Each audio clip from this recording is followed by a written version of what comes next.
with thinking about Japanese gardens, I've always liked gardening. I thought now's the time to have a go at doing a bit of a different sort of a garden. So we were at this nursery. I think there in the garden centre was a black bamboo.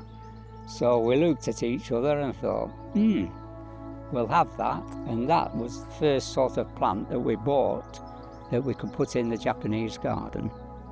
Everything I've done in this garden I've done myself. I have got my ideas out of various books and various gardens that we visited. Over the years I wanted to create what they created. It was a garden that represents a natural landscape. So the ground had to show up, and over the years I'd say it's got to be moss. And various plants that I've planted, because it was the plants bought in the 70s, say, they were grown in a peat compost. And if you don't, when you plant these particular plants and you don't weed around them, then the moss comes because the spores of moss are in peat.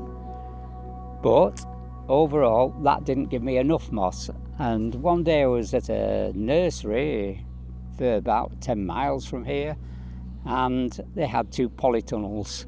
And lo and behold, between these 2 tunnels, they had a load of moss. And it was the moss that we like in Japanese gardens. So I asked the owner there, and he said, oh heck, I've never had that asked. So he said, here's a spade, you can have as much of the moss as you want between the polytunnels. And that is where probably the majority came. A lot of it has come from other places as well. The challenges to me, really, weather is one of the worst challenges. It's not good if it's a long dry spell for moss. So really with the moss, there weren't any challenges. The main thing was to stop the weeds growing. So you never disturbed the soil, you just walked on it or whatever it was, just to keep it pressed down and firm. And obviously weeds come. So you just keep weeding, but you pull them out when they just start to show, not when they've been growing for 2 or 3 weeks. So you don't disturb the soil surface. And eventually the place started to turn green. A lot of lichens and liverworts came in, and the mosses seemed to take over the liverworts on the soil, because the lichens finished up on rocks, but there's moss on the rocks as well now, so that is how it works.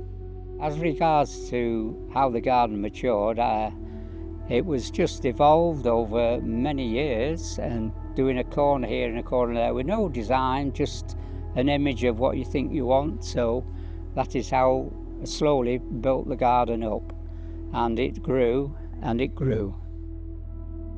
To build a Japanese garden, it was probably 40 years ago from now, but we had a family outing into Tatton Park, and the garden had only just been opened by the National Trust, and we were walking through them, and hey and presto, there was this Japanese garden.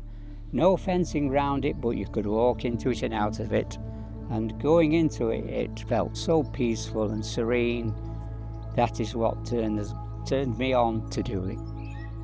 The structures in the garden, we didn't have a lot of money, so we had to sort of try and sort things out ourselves. So I started making a torii gate, and fortunately BT still had telegraph poles around, so I went and bought a couple of telegraph poles, and I thought, this is the beginning of the torii gate. And after studying many images of torii gates, it dawned on me that there are quite a lot of refinements through a torii gate. It's not just as you see it. And that was my first, I would say, structure that I ever built. The next structure was, after building the torii, I found a nursery that had telegraph poles, and I thought, I need a shelter. So I bought 4 telegraph poles, and they became the 4 corner pillars of the shelter that I built. I don't particularly have a favourite plant. I like them all, but some obviously give you more grief than others. Like this one at the back of me here was in the garden. It's about the only tree that was in this garden that when we moved in, and it's still in this garden but in a slightly different format, and it's been admired for many years. It has been reduced in height because the family told me to stop climbing so much, so it's slightly smaller than it originally was. My brother did a painting of it. My brother likes painting a bit. We went to visit him, and on the wall was a painting of this. I thought, that's my tree, that. And he'd done a painting of it, and he really, the background doesn't show, but he's put the tree in with the corner of the shelter here, and it just looks brilliant. Did little corners at different times of the year, and other times I started thinking about doing other things, and then obviously looking through another book and another idea shows up, so you start changing things around a bit. But overall, the garden is really never finished. It's always being modified or changed slightly. But in general, it probably took 15 years to get the way it was roughly as it is now. Talking about the skills needed for these sort of jobs, I didn't really have any except I knew a little bit about plants. And acer trees were one I thought which was superb to me. I bought 2 or 3 and they're still within the garden to this day.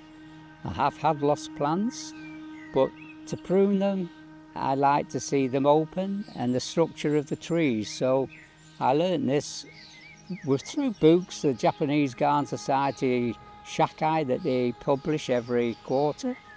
And that's how I got our information from. To base this garden on, this top garden, which I call a straw garden, I have not really used any ideas particularly apart from one particularly topiary bit of box, and I've made it to look like hills as a natural landscape as if it was in Japan. I have borrowed other bits and pieces, ideas, and another one was I went to America and saw the Portland Japanese garden, and within their dry garden there they had a gourd, and I built my courtyard around this gourd shape, being their gourd was planted, my gourd was gravel, and I put rocks around the gravel, and that's how that came about. But yes, I do get ideas from books and other people's gardens as well.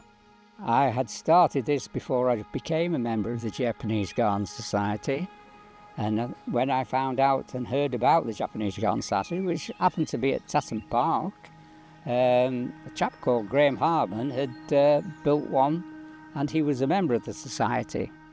So I had a chat with him and I thought, this is brilliant for me because I haven't much idea of what they are really.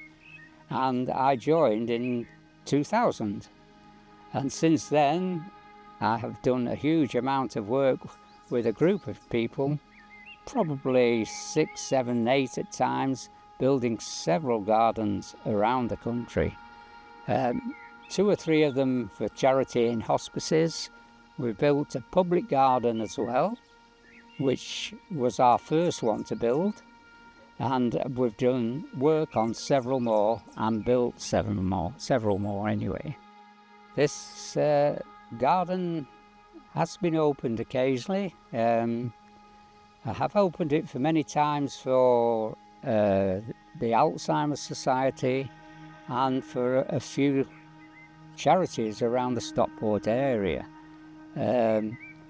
Also, the Japanese Garden Society, because I'm a member of it, they have visited it many times and can come anytime they want to see it. So that's the situation with the garden. I treat it as a piece of art, and I do like people to come and see it.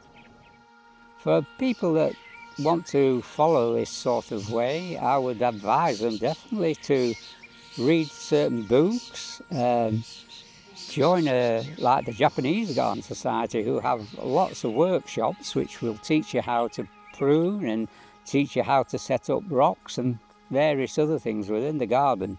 But mainly you can get it out of the books and going visiting other Japanese gardens, which you can incorporate some of their ideas as well. I don't think a garden is ever finished particularly, because as you walk round and sit down and take note of things and look at things, something nearly always attracts your eye to thinking, that's not quite right. So things have to be altered occasionally, and it's ongoing all the time, I can assure you of that. That's if your imagination runs wild.